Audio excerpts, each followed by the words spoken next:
നിസ്കരിക്കാതിരിക്കാൻ പറ്റുമോ? നോമ്പ് നോക്കാതിരിക്കാൻ പറ്റുമോ? ഇല്ല. അഖ്മിസ്സലാത്ത ലിദിക്രി. അല്ലാഹു തആല പറയുന്നു അഖ്മിസ്സലാ, നിസ്കരിച്ചോ എന്നല്ല പറഞ്ഞത്. അല്ലാഹു തആല യഥാർത്ഥത്തിൽ ഒറ്റനോട്ടത്തിൽ പറയേണ്ടത് സ്വല്ലി, നീ നിസ്കരിച്ചോ എന്നാണ്. അങ്ങനെയല്ല പറഞ്ഞത്. മറിച്ച് അഖ്മിസ്സലാ, നിസ്കാരത്തെ കൃത്യമായി അതാതിന്റെ ടൈമിൽ നീ നിർവഹിച്ചേക്കണേ. ലിദിക്രി, എന്നെ ഓർക്കാൻ വേണ്ടി നിസ്കാരം തന്നെ ചെയ്യണം. ഓർത്താൽ പോരാ, ദിക്ർ ചൊല്ലിയാൽ പോരാ. അല്ല പറയുന്നു ഉസ്കുർ, നീ ദിക്ർ ചൊല്ലിക്കോ എന്നല്ല പറഞ്ഞത്. ദിക്ർ ചൊല്ലൽ നല്ലതാണ്, പക്ഷേ അല്ലാഹു തആല പറഞ്ഞത് നിസ്കാരത്തിന്റെ സ്ഥാനത്തേക്ക് ദിക്ർ നിൽക്കുകയില്ല. ദിക്ർ ചൊല്ലാതെ നിസ്കരിക്കാൻ സാധ്യമല്ല. അഖ്മിസ്സലാത്ത ലിദിക്രി, എന്റെ ദിക്ർ നിനക്കുണ്ടാകണോ? ഞാൻ നിന്നെ ഓർക്കണോ? നീ എന്നെ ഓർത്തവനായി എന്നണോ? നിസ്കരിച്ചേ പറ്റൂ. അതല്ലേ മഹാനായ അബൂ ഹാമിദ് അൽ ഗസാലി തന്റെ ഇഹ്യാ ഉലൂമുദ്ദീൻ, ലോകത്ത് അങ്ങനെ ഒരു ഗ്രന്ഥം രചിക്കപ്പെട്ടിട്ടില്ല. മഹാനായ റസൂലുള്ളാഹിന്റെ ആശീർവാദമുള്ള കിതാബാണ് ഇഹ്യാ ഉലൂമുദ്ദീൻ. ചില ആളുകൾ ആ കിതാബിന്റെ പേരിൽ സംസാരിച്ചു. അഫീഫുദ്ദീൻ അബ്ദുല്ലാഹി നബി തങ്ങൾ തന്റെ ഇർഷാദുൽ തദ്രീസ് എന്ന ഗ്രന്ഥത്തിൽ പറയുന്നു. മറ്റു പല കിതാബുകളിലും ഇത് പറയുന്നുണ്ട്. മഹാനായ ഇമാം ഗസാലി തങ്ങളുടെ ഇഹ്യാ ഉലൂമുദ്ദീൻ എന്ന കിതാബ്, ആ കിതാബിനെ കരിച്ചു കളയാൻ വേണ്ടി അതാ പണ്ഡിത വേഷധാരിയായ ഒരു മനുഷ്യൻ ഫത്വ കൊടുത്തു. ഭൗതിക ലോകത്ത് പല ഫത്വകളും വരും പണ്ഡിതന്മാരുടെ വേഷത്തിൽ. അത് ഇസ്ലാമിന്റെ തുടക്കം മുതലേ ഉണ്ട്. പാരമ്പര്യ ജീവിതമാണ് ഇസ്ലാം. പുതിയ ഫത്വകൾക്ക് സ്ഥാനമില്ല. ഈ പണ്ഡിതൻ അതാത് കരിക്കാൻ വേണ്ടി ഫത്വ കൊടുക്കുന്നു. രാജാവിനെ രാഷ്ട്രീയ സ്വാധീനം കൊണ്ട്, രാജാവിന്റെ ബലാത്കാരമായുള്ള പ്രവർത്തനം കൊണ്ട് പള്ളികളിൽ വഖഫ് ചെയ്യപ്പെട്ട ഇഹ്യകളെ മുഴുവനും കൊണ്ടുവന്ന് കുന്നുകൂടി കരിക്കണം. സുബ്ഹാനല്ലാഹ്, എന്തൊരു വലിയ തെറ്റാണ്.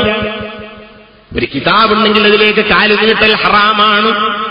ഇഹ്യാ ഉലൂമുദ്ദീൻ നമ്മുടെ ഉസ്താദുമാര് കൊടുത്ത സ്ഥാനം എന്താണ്? ആ കിതാബുകൾ എല്ലാ പള്ളിയിലും വഖഫ് ചെയ്ത കിതാബുകൾ കൊണ്ടുവന്ന് ബലാത്കാരമായി കരിക്കുകയാണ്. കരിക്കാൻ വേണ്ടി ഒരുങ്ങുമ്പോൾ വലിയ വേദനയാണ് അവിടെയുള്ള നല്ല മനുഷ്യന്മാർക്കുള്ളത്. പക്ഷേ ഭരണസ്വാധീനം ഉപയോഗിച്ചുകൊണ്ട് ദീനിന്റെ ഇതിൽ പ്രവർത്തിക്കുന്ന ആളുകളെ കണ്ടു വിലപിക്കുകയല്ലാതെ പണ്ഡിതന്മാരെന്ത് ചെയ്യും? അതിനും അനുകൂലിക്കുന്നത് പണ്ഡിതന്മാര് തന്നെ. ദീന് തകർക്കുന്നതും പണ്ഡിതന്മാരാണ്, ദീന് നന്നാക്കുന്നതും പണ്ഡിതന്മാരാണ്. ഇത് റസൂലുള്ളാഹി തങ്ങൾ പറഞ്ഞതാണ്. പണ്ഡിതൻ എന്ന് പറഞ്ഞാൽ വേഷധാരികളെ സംബന്ധിച്ചാണ് ഞാൻ പറഞ്ഞത്. ഈ ഫത്വ കേട്ട് രാജാവ് വഴിപ്പെട്ട് ഈ സൗകര്യങ്ങളൊക്കെ ഉണ്ടാക്കി കരിക്കാൻ ഒരുങ്ങുന്നു. അടുത്ത ദിവസമാണ് കരിക്കുന്നത്. ഒരു ദിവസം നേരം പുലർന്ന് രാജാവിനെ വിളിച്ച് ഈ മനുഷ്യൻ പറയുന്നു, ഒരിക്കലും കരിക്കരുതേ. ഇഹ്യാ ഉലൂമുദ്ദീൻ എടുത്ത് നെഞ്ചത്തൊട്ട് പിടിപ്പിച്ചുകൊണ്ട് പറയുന്നത് കരിക്കരുതേ.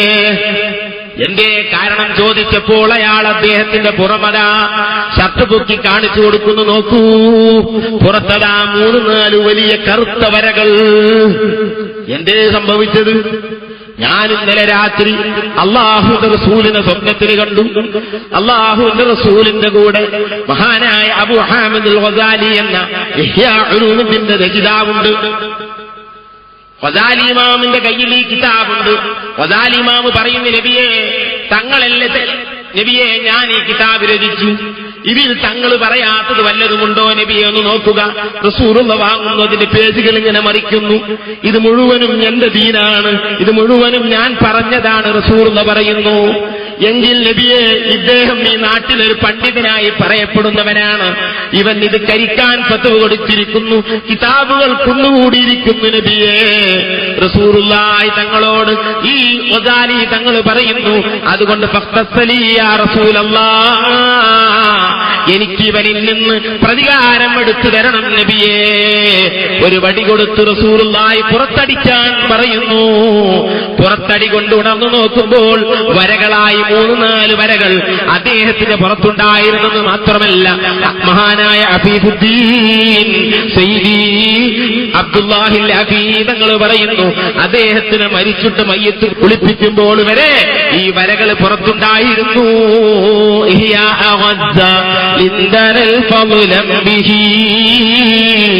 മഹാനായ സൂഫികളുടെ റൂട്ട് പറഞ്ഞുകൊണ്ടുണ്ടാക്കിയ കിതാബ് അദ്കിയയിൽ കാണാം. അതിനെ കൈപിടിക്കണേ, അതുകൊണ്ട് വലിയ ഗുണമുണ്ട് കേട്ടോ. ആ ഇഹ്യയിൽ പറയുന്നു, ലോകത്ത് അങ്ങനെ ഒരു ഗ്രന്ഥം രചിക്കപ്പെട്ടിട്ടില്ല. വലിയ മഹത്തായ ആ കിതാബിൽ കാണാം, ഒരാള് നിസ്കരിക്കണ്ട എന്ന് പറഞ്ഞാൽ, ഒരാള് നോമ്പ് നോക്കണ്ട എന്ന് പറഞ്ഞാൽ, ശരീഅത്ത് എനിക്ക് ബാധകമല്ല എന്ന് പറഞ്ഞാൽ, ഞാനൊരു സ്ഥാനത്തേക്ക് എത്തിയിട്ടുണ്ട്, ആ സ്ഥാനത്തുകാർക്ക് നിസ്കാരം നോമ്പൊന്നും വേണ്ട, അവന് ദിക്റ് മതി, അവന് നന്മകൾ മതി, അവന് നിസ്കാരങ്ങൾ വേണ്ട, അവന് ദിക്റുകളും ദുആകളും മതി, പടച്ചവനങ്ങ് നേരിട്ട് കയറ്റിക്കൊള്ളുമെന്ന് ഒരാള് പറഞ്ഞാൽ,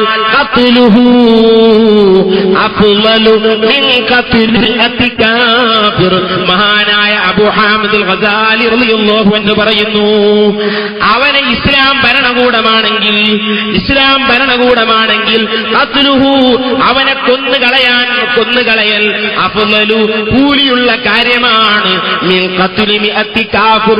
ഇസ്ലാമിനെ എതിർക്കുന്നതായ ഒരു വ്യക്തി ഇസ്ലാം ഭരണകൂടത്തിലുണ്ടെങ്കിൽ അവനെ കൊന്നുകളയേണ്ട കളയേണ്ട പോലെ ഇസ്ലാം ഭരണകൂടത്തിൽ ഇസ്ലാമിനെ എതിർക്കുന്നവൻ വന്ന് ഇസ്ലാമിനെ എതിർത്താൽ അവർ അങ്ങനത്തെ 100 പേരെ കളയേണ്ടതുപോലെ ഇവനെ അതിലേറെ കൂലിയാണ് ഈ മുസ്ലിം വേഷധാരിയായ ഈ മനുഷ്യനെ കൊന്നുകളയലെന്ന് മഹാനായ ഇമാം ഗസാലി തങ്ങൾ പറയുന്നു. നമ്മുടെ നാടുകളിൽ അങ്ങനെയുള്ള നിയമങ്ങളൊന്നും പാസാക്കാൻ പാടില്ല. നമ്മളെ നാടുകളിൽ ഒരാളെ തല്ലാൻ ഫത്വ കൊടുക്കാൻ പാടില്ല, ഒരാളെ കൊല്ലാൻ പാടില്ല.